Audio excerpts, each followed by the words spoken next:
I uncovered a web of suspicious transactions while working as a junior analyst. When I presented the evidence to my supervisor, his face darkened. "These clients are too important to us." "Drop it," he commanded. The following day, I was terminated due to company restructuring. I cleared my desk without complaint. But before leaving, I made one final detour. My name is Lucas Reed.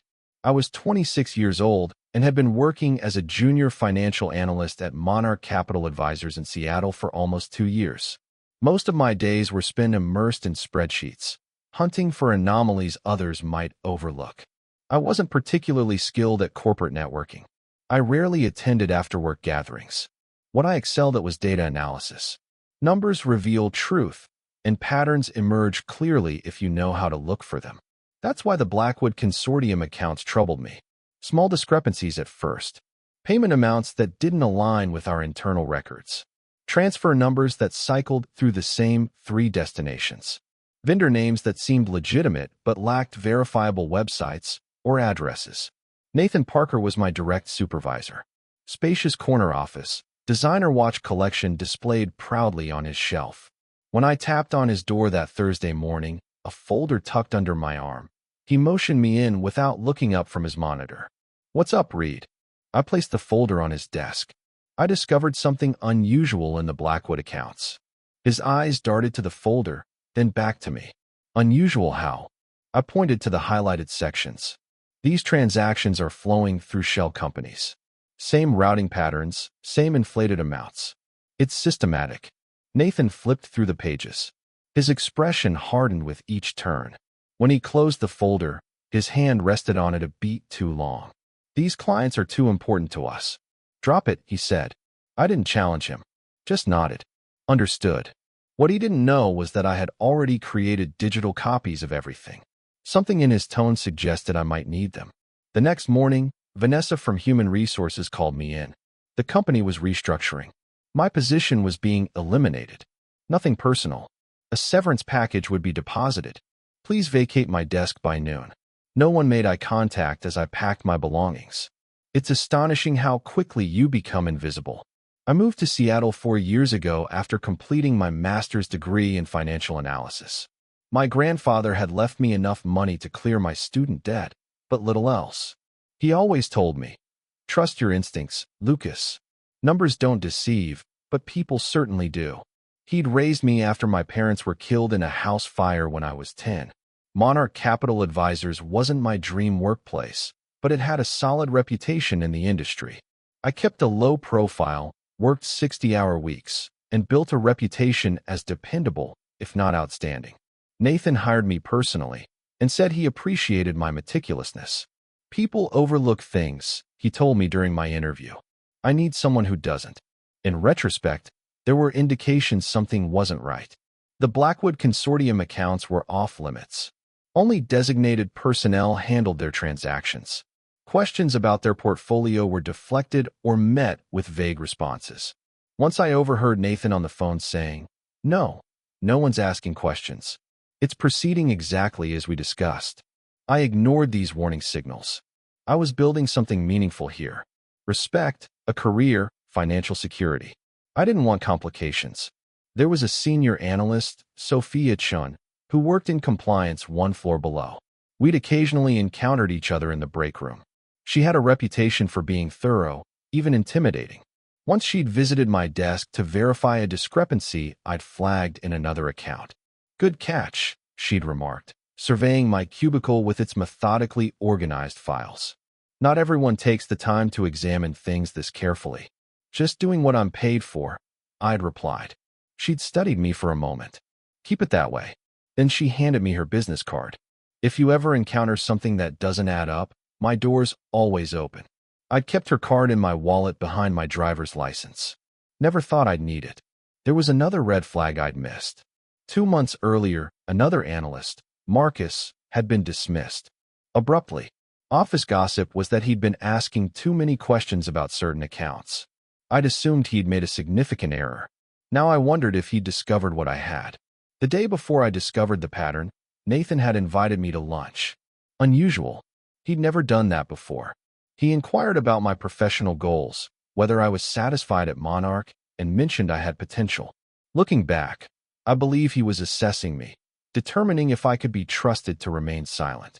I failed his evaluation without knowing I was being tested. The morning after my termination, I sat in my apartment staring at my laptop screen. I'd forwarded copies of the Blackwood Consortium files to my personal email before departing. Not the wisest move legally, but my instincts told me something larger was unfolding. I created a spreadsheet tracking all the transactions I'd flagged. Over 8 months, more than $5.3 million had moved through those shell companies. I hadn't grasped the complete picture at work, but now, seeing it all laid out, the pattern was unmistakable. Someone was laundering money through our firm, and Nathan was aware of it. My phone buzzed, a text from Elena, another analyst from Monarch. Heard what happened? Unbelievable. They cut you without warning. Drinks tonight. I didn't respond.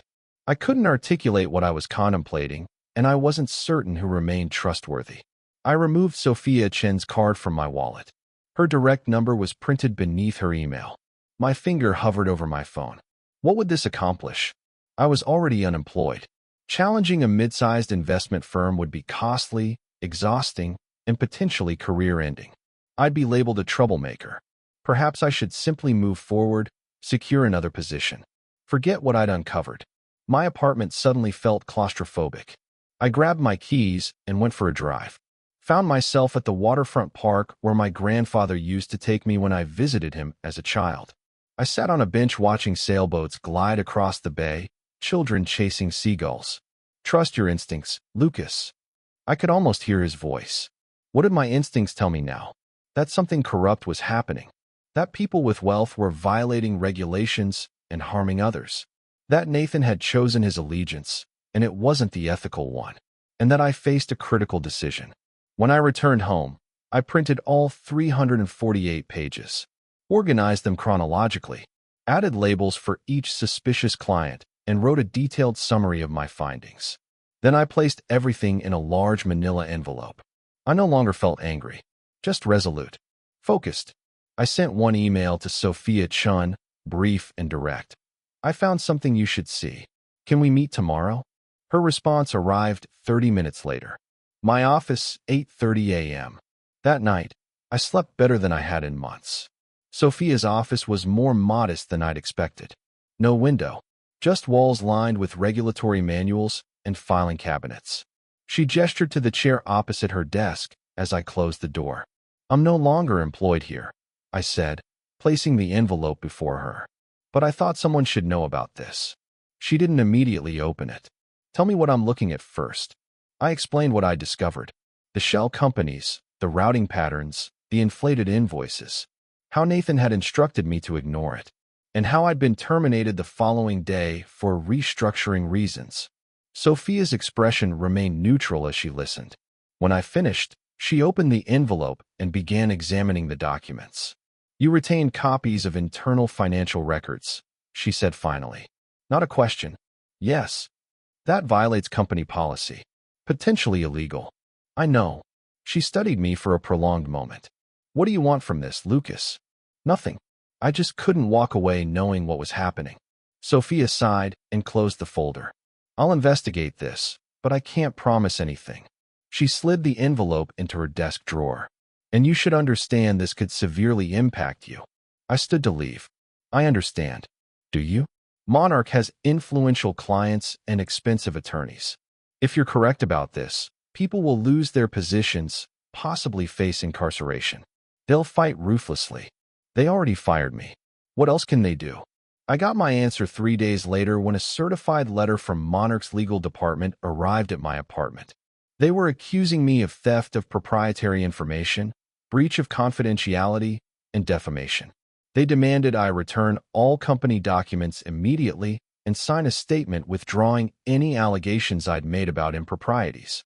The letter concluded with a thinly veiled threat. Failure to comply would result in pursuing all available legal remedies.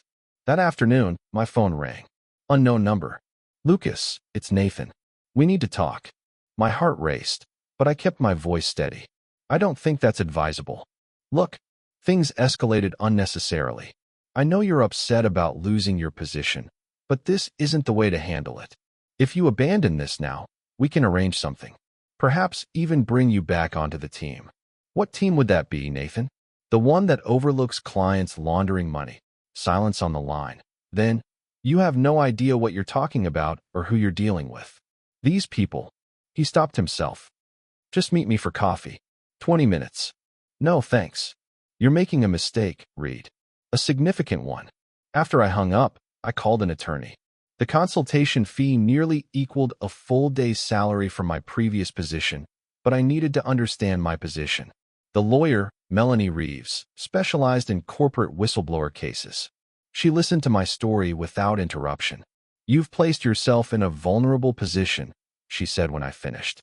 But if what you're describing is accurate, there are protections for whistleblowers. The challenge is proving retaliation when they've framed your termination as a restructuring. So I should simply back down? Let them continue unchecked. She leaned forward. I didn't say that. I said it's precarious. We'll need additional evidence connecting your termination directly to your discovery. On my way home, I noticed a dark SUV parked across from my apartment building. The same vehicle had been behind me when I left the lawyer's office. Could be a coincidence. Could be paranoia. Or it could be that I'd stumbled into something far more significant than I'd realized. That night, I couldn't sleep. I kept replaying Nathan's words. These people. Who inspired his fear? The clients? Someone within the monarch? I opened my laptop and began researching the Blackwood Consortium more thoroughly. They were a private equity firm with investments in real estate, emerging markets, and several industries I'd never encountered before. Their CEO was Victor Blackwood, a man who rarely appeared in the media and maintained no social media presence.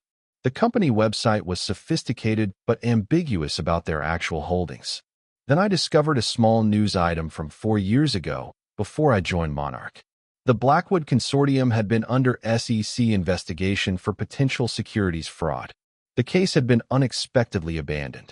No explanation provided. I probed deeper.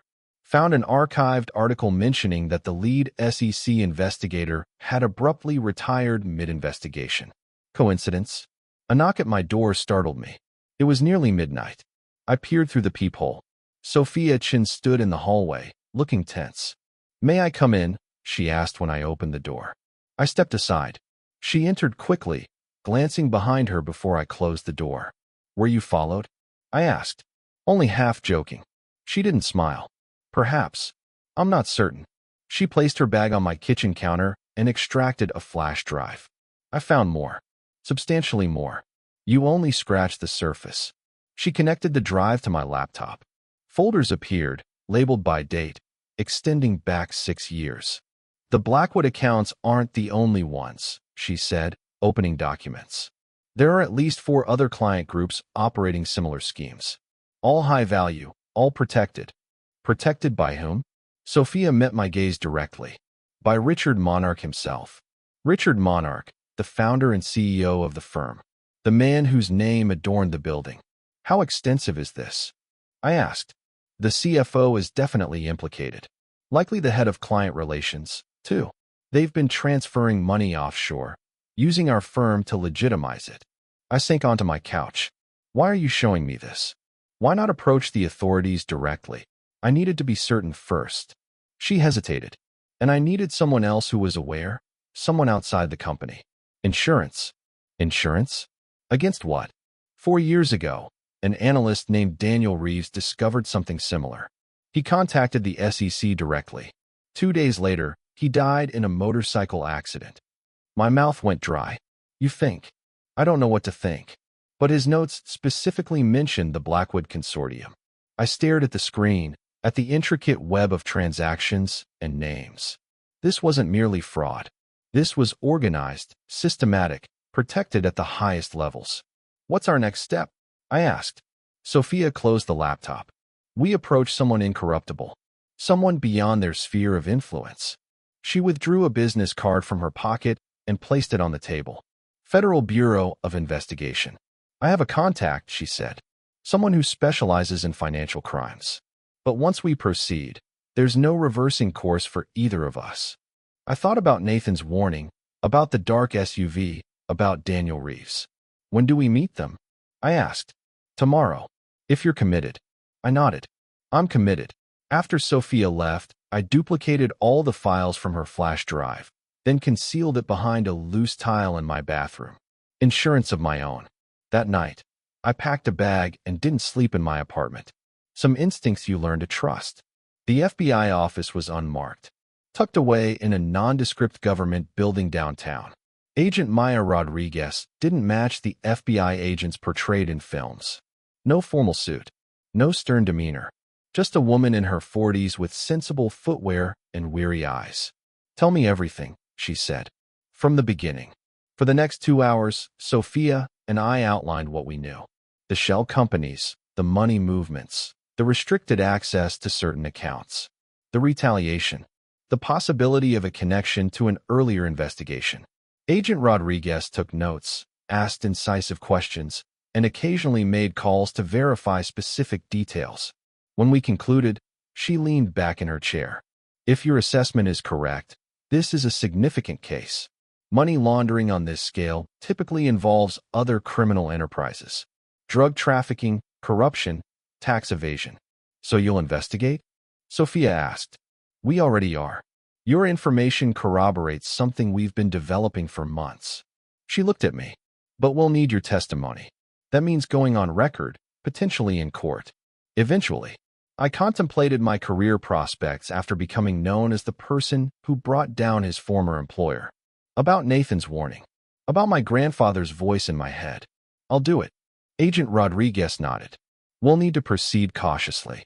These individuals have resources and connections.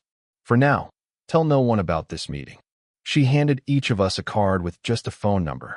If anything unusual occurs, anything at all, call this number immediately. As we exited the building, Sophia touched my arm. You should consider staying elsewhere temporarily, just until this breaks. I've already been at a budget hotel for 3 nights. Good thinking. She smiled slightly. You know, when Nathan hired you, he told everyone you were too reserved to make waves. Seems he misjudged you. He's not the first. That afternoon, I interviewed at a smaller financial firm across town. I didn't mention Monarch's accusations or the FBI investigation, just emphasized my skills and experience. The hiring manager seemed impressed and said they'd be in touch. 3 days later, as I was leaving the hotel, my phone buzzed with a text from an unfamiliar number. Parking garage level 2, silver Camry, 15 minutes. No signature, but only one person knew I was staying at this hotel. Sophia. I debated calling Agent Rodriguez, but decided to investigate first. I took precautions. Parked 1 level up. Approached on foot. Stayed near the exit. The silver Camry was there, the driver's window lowered. But it wasn't Sophia behind the wheel. It was Marcus, the analyst who had been fired before me. Get in, he said urgently. I hesitated. Please. It concerns Sophia. I slid into the passenger seat. How did you find me? Sophia told me where you were staying yesterday, before they detained her. My stomach clenched. Detained her? Who? Monarch. Security. They're claiming she misappropriated confidential client information. She's being interrogated by their legal team right now. He ran a hand through his hair. Look, I know what you both discovered. I saw it too, 8 months ago. That's why I was terminated. Why approach me now? Because Sophia assisted me when everyone else abandoned me. And because what's happening at Monarch is more extensive than we realized. He handed me a USB drive. This contains records of offshore holdings, copies of falsified financial statements, and recordings of conversations between Monarch executives and Blackwood Consortium representatives.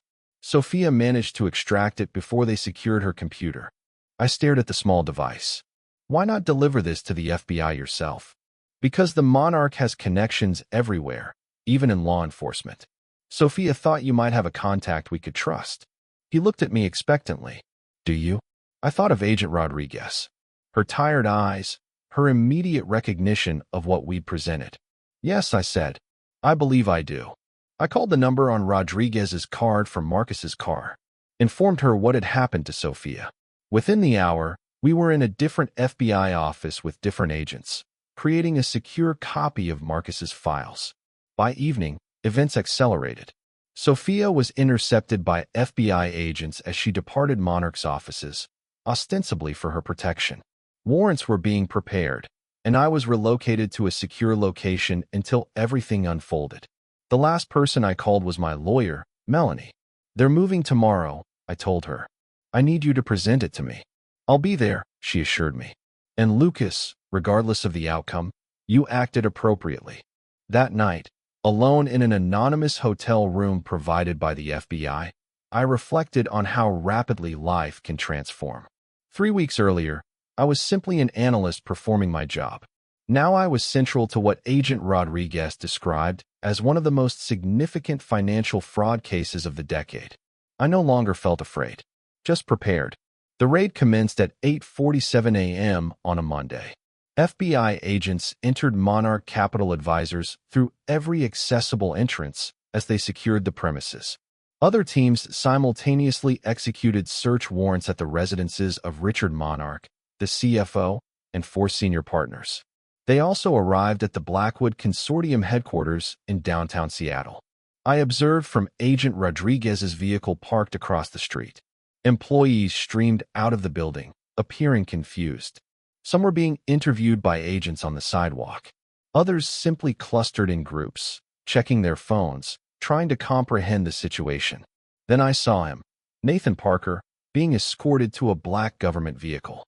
No handcuffs, but clearly not proceeding voluntarily. His face was contorted with anger or fear. Perhaps both. "He's cooperating," Agent Rodriguez remarked beside me. "First to negotiate. Attempting to secure a plea arrangement." Of course he was. I nearly laughed. Nathan glanced up as the vehicle pulled away from the curb. For just a moment, our eyes connected through the 2 car windows. He didn't appear surprised to see me, just defeated. By afternoon, the story had broken nationally. Major investment firm raided in fraud investigation. The coverage mentioned a whistleblower who had exposed the scheme. My name wasn't public yet, but soon would be. Sophia called me from her attorney's office.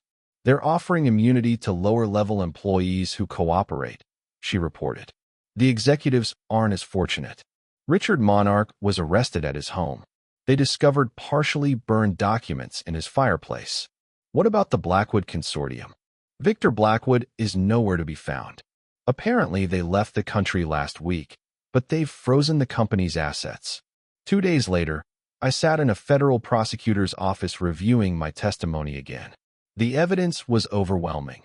The documents Sophia and Marcus had preserved, my original findings, banking records seized in the raid, and now statements from at least 8 Monarch employees who had witnessed aspects of the scheme but were too frightened to come forward. The prosecutor, a serious woman named Julia Garrett, closed her folder. "Mr. Reed, your testimony is vital to this case, but I want you to understand what awaits you. Defense attorneys will attempt to portray you as disgruntled, incompetent, or motivated by vengeance. It won't be pleasant. I understand. Are you prepared for that?" I thought about Nathan's warning, about Sophia being detained by Monarch Security, about Daniel Reeves, who might have been permanently silenced. "Yes," I said. "I'm prepared." The initial indictments were issued a week later. Richard Monarch, the CFO, and 3 senior partners were charged with multiple counts of fraud, money laundering, and conspiracy. Nathan was charged as well, but with lesser offenses thanks to his cooperation. The morning the indictments were announced, I received a job offer from the firm I'd interviewed with earlier. They'd learned about my role in the case through industry channels. The offer included a substantial raise and a personal message from the CEO. "We need more individuals with integrity." I accepted. The final element fell into place a month later. A letter arrived from the SEC whistleblower program. Because my information had directly contributed to successful enforcement action, I was eligible for a considerable reward, 18% of the penalties Monarch would pay. The estimated amount made me stare in disbelief. I wouldn't need to worry about finances for a very long time. That evening, I visited my grandfather's grave, placed fresh flowers beside his headstone. "You were right," I said softly. "Trust your instincts." I could almost hear him chuckling. 7 months after the raid, I sat in a coffee house downtown, reviewing quarterly reports for my new employer. My phone buzzed with a news alert. Former Monarch CEO pleads guilty in fraud case. Richard Monarch had finally accepted a plea agreement. He faced 8 to 12 years in prison, and the company that bore his name no longer existed. Its legitimate assets had been acquired by competitors. Its reputation was destroyed. I dismissed the alert and returned to my work.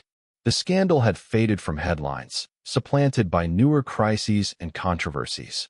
But its effects persisted in stricter regulations, industry-wide compliance reviews, and occasional references in business school ethics courses. Nathan had received a suspended sentence and probation for his cooperation. I'd heard he was working at his brother's real estate firm in Portland. He'd attempted to contact me once, sent an email that began with, "I hope someday you'll understand." I hadn't finished reading it. Sophia had landed well, recruited by a regulatory compliance firm where her experience was highly valued. We met occasionally for coffee, connected by our shared experience, but not quite friends. Marcus had relocated to Chicago, started fresh with a technology company unrelated to finance. And me? I was thriving. The new position challenged me appropriately. My supervisor valued my attentiveness to detail, my unwillingness to ignore discrepancies. The whistleblower reward remained mostly untouched in an investment account. I'd used some to purchase a small house outside the city, a place with a view of the water. My grandfather would have approved.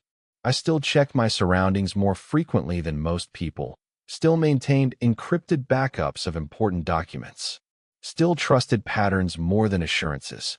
But I slept better at night. As I paid for my coffee and gathered my work, a young woman approached my table, early 20s, nervous energy, clutching a portfolio. "Excuse me," she said. "Are you Lucas Reed?" I nodded cautiously.